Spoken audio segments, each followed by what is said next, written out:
अस्सलाम वालेकुम।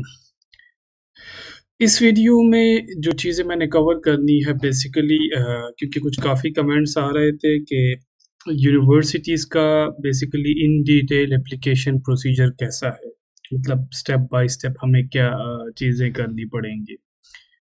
तो फर्स्ट ऑफ ऑल जो मेन चीज़ें हैं वो डॉक्यूमेंटेशन है, जिसके बारे में मैं आप लोगों को यूनिवर्सिटी टू यूनिवर्सिटी गाइड करने जा रहा हूँ।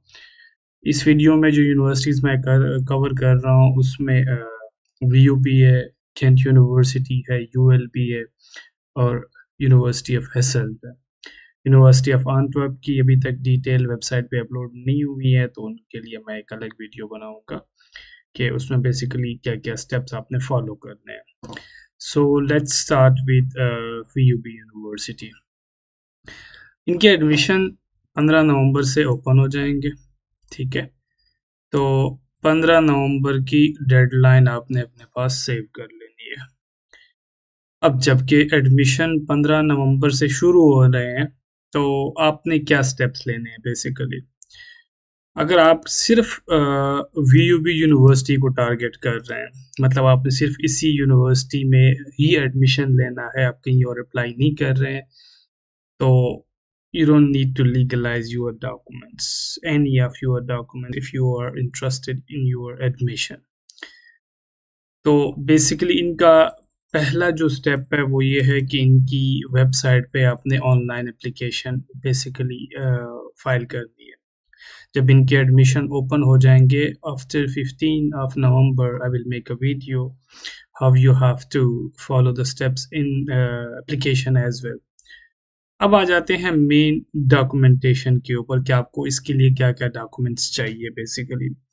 तो आपकी एजुकेशनल डिग्रीज़, अगर आपकी डिग्री फिनिश हो चुकी है, आपको सिर्फ ट्रांसक्रिप्ट मिली हुई है, so it's more than enough, you can take an extra document or something from the university which shows that your degree is finished, and the degree will be processed or handed over to you shortly, so you can apply on the basis of transcript as well. तो दूसरी जो इसकी एक चीज़ है, इसकी application fees भी है 50 euro, जो कि आपने पे करनी है। तो जब आप एप्लीकेशन सबमिट करवा लेते हो तो उसके बाद आपने ये चीज़ 50 यूरो पे करनी है बेसिकली। तो अब आ जाते हैं स्क्रीनिंग में कि बेसिकली प्रोसीजर क्या होता है। जब आप एप्लीकेशन सबमिट कराते हो तो आपको ईमेल के थ्रू एक फ़ाइल आ जाती है जिसमें आपका रेफ़रेंस नंबर होता है, और आप उसी रेफ़रेंस नंबर के थ्रू जाके बेसिकली पेमेंट कर रहे होते हो। तो जब आपकी पेमेंट हो जाती है तो नेक्स्ट डे आपकी एप्लीकेशन स्क्रीनिंग में चली जाती है, और मोस्ट प्रोबेबली ये नहीं है कि आप लास्ट जैसे इनकी डेडलाइन बेसिकली 1 अप्रैल है, तो आपने उसका वेट नहीं करना है। आप बेसिकली एप्लीकेशन अर्ली स्टेजेस में सबमिट करवा के मोस्ट प्रोबेबली आपकी एप्लीकेशन जल्दी प्रोसेस हो जाएगी, even though you will get an acceptance letter before the deadline as well, क्योंकि यहाँ पे वो जैसे ही एप्लीकेशन सबमिट कराते हो तो उसी के साथ ही आपकी फ़ाइल प्रोसेसिंग में चली जाती है। आपके लिए सिर्फ़ इंग्लिश प्रोफ़िशिएंसी मोर देन इनफ है, इसके अलावा और आपके एजुकेशनल डॉक्यूमेंट्स 1-2 रिकमेंडेशन लेटर आप एडवांस में ले लें, आपके लिए मोर देन इनफ है। जो मेन चीज़ है जिस पे आपने काम करना है basically, that's your motivation letter. इनके जो प्रोग्राम्स हैं, जो मैंने पहले भी कहा था कि बैचलर में सिर्फ़ इनके 2 प्रोग्राम हैं, social sciences and business economics. Master में इनके काफ़ी प्रोग्राम हैं, इनके कुछ प्रोग्राम जो हैं जिसमें फ़िज़िक्स, माइक्रोबायोलॉजी, ये मेन प्रोग्राम हैं। इसके अलावा डिफरेंट यूनिवर्सिटीज़ के साथ इनके कोलैबोरेशन में प्रोग्राम भी चल रहे हैं, जैसे बायोमेडिकल इंजीनियरिंग, और ये ज़्यादातर जो कोलैबोरेशन में प्रोग्राम्स हैं इनकी फ़ीसेस भी काफ़ी कम as compare to their own program, so you have to keep in mind that as well। Advance master programme भी है इसमें, manual therapy, international European law, और ये कुछ प्रोग्राम है। रिक्वायर्ड डॉक्यूमेंट के बारे में तो मैंने आपको बता दिया है कि बेसिकली आपको क्या चीज़ें चाहिए। 1 अप्रैल की डेडलाइन है, और जनरल रिक्वायरमेंट में यही चाहिए कि आइल्स और आपकी डिग्री होनी चाहिए, और मेन ऐसी कोई हार्ड एंड फास्ट रिक्वायरमेंट नहीं है, लेकिन ज़्यादातर जो आपने फोकस करना है वो मोटिवेशन लेटर पे करना है। ट्यूशन फ़ीस के लिए आप यहाँ पे बेसिक की स्कॉलरशिप भी होती है जिसमें आपके पास मास्टरमाइंड है। और ट्यूशन फ़ीस की अगर हम बात करें तो ये प्रोग्राम टू प्रोग्राम डिफरेंट है। री-एनरोलमेंट के लिए अगर आप यहाँ पे आ जाएँ तो इनकी ट्यूशन फ़ीस बेसिकली इनकी ट्यूशन फ़ीस चूँकि डिफरेंट है, ये इन लोगों ने फ़ॉर्मूला भी दिया हुआ है, लेकिन आप फिर भी यहाँ से चेक कर सकते हैं कि आपके मास्टर प्रोग्राम के बेसिकली फ़ीस कितनी आ जाती है। तो ये इन लोगों ने सारी डिटेल दी हुई है कि बेसिकली अगर आप ये प्रोग्राम चूज़ करते हो तो फ़िक्स्ड आपकी कितनी अमाउंट है, इसके अलावा पर ईसीटी आपने कितनी payment, so you can easily calculate it from the formula which is given on their website. अब आ जाते हैं गेंट यूनिवर्सिटी के लिए। तो गेंट यूनिवर्सिटी का प्रोसेस थोड़ा-सा कॉम्प्लिकेटेड इन अ सेंस ये है क्योंकि आपसे ये document on a very first stage require करते हैं कि आपके डॉक्यूमेंट बेसिकली लीगलाइज़ होने चाहिए। तो ये इनकी डेडलाइन है बेसिकली स्टार्ट ऑफ एप्लीकेशन अक्टूबर से लेके 1 ऑफ अक्टूबर से लेके मार्च तक इनकी डेडलाइन होती है। डॉक्यूमेंट आपने बिफोर 1 अप्रैल इनको भिजवाना होता है पैकेज। अगर आपको वीज़ा नहीं चाहिए तो फिर आप जैसे आप यहाँ बेल्जियम में आपने बैचलर किया हुआ है या दूसरा मास्टर करना चाहते हैं तो आपके लिए डेडलाइन डिफरेंट है। जैसे अक्टूबर से मई तक आपके लिए एप्लीकेशन आ जाती है और उसके बाद 1 जून से पहले अपने डॉक्यूमेंट हैंड ओवर करने हैं।